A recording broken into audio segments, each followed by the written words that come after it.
Bem-vindos a mais um Semana que Acaba, Semana que Começa. A semana que terminou teve a dinâmica de mercado impulsionada por, novamente, expectativas de abrandamento de subida de taxa de juros por parte dos bancos centrais, em especial da Reserva Federal nos Estados Unidos, e ainda por alguns receios renovados de uma recessão. Essas expectativas tentaram ser travadas, pelo menos, por parte de praticamente todos os banqueiros centrais, nomeadamente da Reserva Federal, em que vão estar no período de silêncio na próxima semana, ou seja, nesta semana seguinte, antes das reuniões dos bancos centrais, e em que a grande maioria continua a apontar para subir das taxas de juros acima dos 5% e a sua manutenção durante bastante mais tempo do que aquele que o mercado, em princípio, está a aceitar ou está a antever. Por parte do Banco Central Europeu também foi referido que o mercado terá de contar, isto por grande parte também dos membros do Banco Central Europeu, que o mercado terá que contar com mais subidas de 50 pontos base e não aquelas que uma notícia estaria a dar, que o BCE poderia começar a abrandar o seu ritmo de subida de taxas de juros. A ajudar também neste combate às expectativas que se estavam a dar pelo mercado, estiveram as minutas do Banco Central Europeu, que mostraram que na última reunião, em dezembro, em que o Banco Central Europeu subiu 50 pontos base a sua taxa de juros, a grande maioria desses mesmos membros que desejaria 75 pontos base de subida e não apenas de 50, tendo feito apenas esse acordo dos 50 pontos, se continuássemos a ter, se o BCE continuasse a ter uma firmeza sobre a subida de taxas de juros a continuar com estes tais 50 pontos. Portanto, isto acabou por levar os mercados novamente para os tais 50 pontos a manter-se nas subidas de taxas de juros por parte do Banco Central Europeu. Relativamente a dados económicos, durante esta semana que passou, as coisas foram relativamente ligeiras. Tivemos apenas as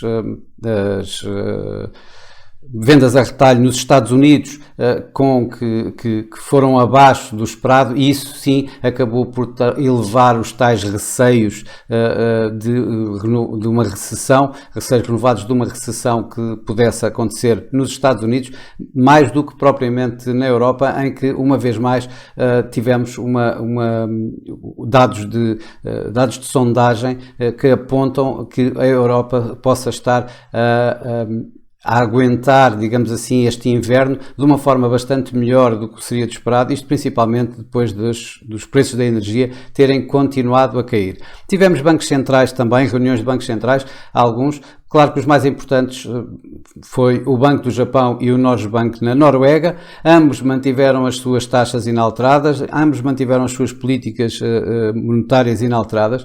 O Norges Bank é esperado que em março possa eventualmente subir pela última vez 25 pontos, enquanto o Banco do Japão, depois de variados rumores de que poderia de novo ajustar a sua política, principalmente a de controle de taxa de juro, da curva de taxa de juro, isso não aconteceu, com Kuroda a manter a sua política facilitista e o caminho dessa mesma política facilitista. As bolsas durante esta semana tiveram algumas divergências, digamos assim.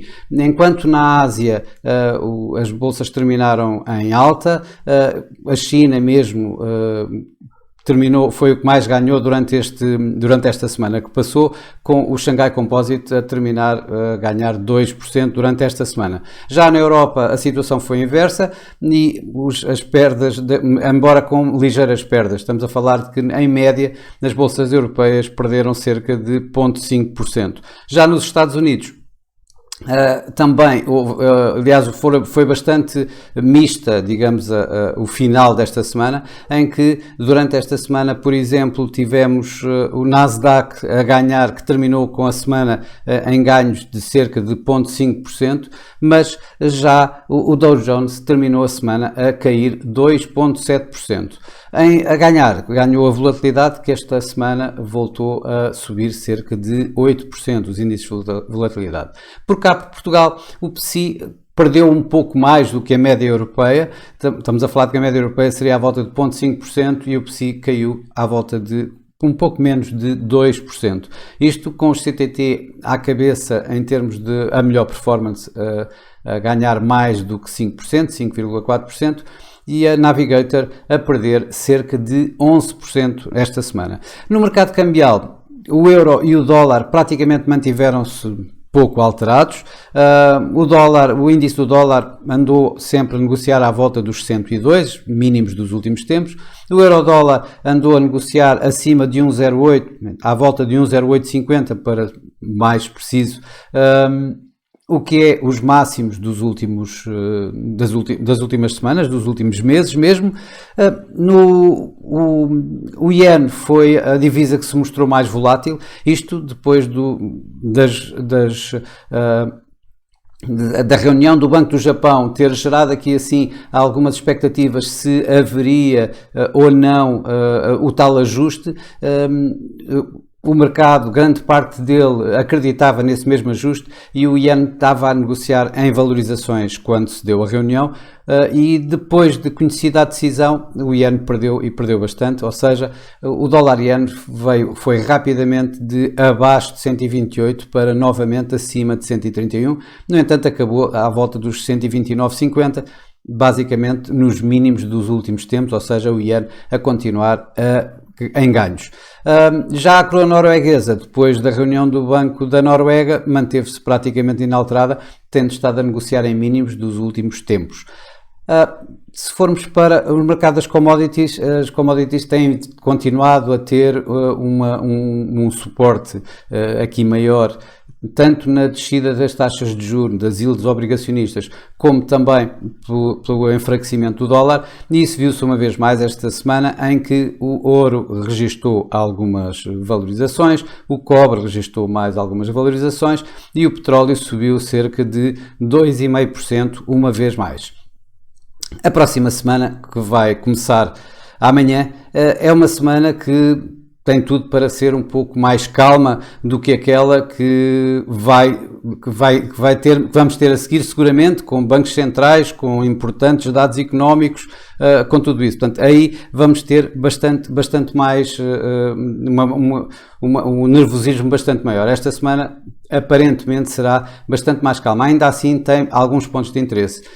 A contribuir também para esta calmaria, passa a expressão, desta próxima semana, temos as festividades do Ano Novo Chinês, o Ano do Coelho, em que praticamente os mercados chineses estão fora durante toda a semana, dados económicos não existem, portanto estão em feriado completo durante toda a semana e, portanto, vai haver aqui assim uma redução de liquidez nos mercados asiáticos e nos mercados globais em geral, porque estamos a falar de um mercado como a China, que é um dos maiores mercados asiáticos, obviamente. Os dados económicos a termos em consideração esta semana são principalmente nos Estados Unidos e principalmente o PIB, em que ainda assim, apesar de haver uma certa contração na economia norte-americana, mesmo assim no último trimestre ainda o mercado conta com um crescimento económico de 2,8%, isto ligeiramente abaixo dos 3,2% do período anterior. Vamos também ter a medida preferida de inflação do Fed, em que deverá apontar para um aumento dos preços na ordem dos 0,2% e, portanto, continuando a mesma dinâmica que se tem mantido até agora. Atenção, os mercados estão amplamente à espera de uma subida de taxa de juros de 0,25% para a próxima semana, para dia 1 de fevereiro, e tal não deverá ser minimamente beliscado. Também importantes são os dados dos PMIs em geral, embora aqui sim mais para a Europa, em que poderão uma vez mais dar alguma esperança de que a Europa possa então evitar a tal recessão que os mercados têm estado a recear. O Banco do Canadá será o primeiro grande banco, a anunciar decisões de taxa de juros, e o mercado também está à espera que ele suba 0,25%, subindo as taxas de 4,25% para 4,5% no último aumento deste ciclo de subida de taxa de juros por parte do Banco do Canadá. E por fim, durante esta semana também vamos ter que olhar uma vez mais para os resultados empresariais, e esta semana serão bastante importantes esses mesmos dados, com empresas que normalmente podem alterar o sentimento de risco dos próprios mercados. Estamos a falar, por exemplo, na Europa de uma Louis Vuitton. Estamos a falar, por exemplo, de uma Boeing nos Estados Unidos, da Microsoft, da Tesla, da Chevron, tudo empresas de forte impacto nos mercados e que poderão, digamos, como eu disse, alterar um pouco o sentimento de risco dos mercados. Bom, para já é tudo. Uma boa semana, bons negócios, e para a semana cá estaremos novamente. Até lá!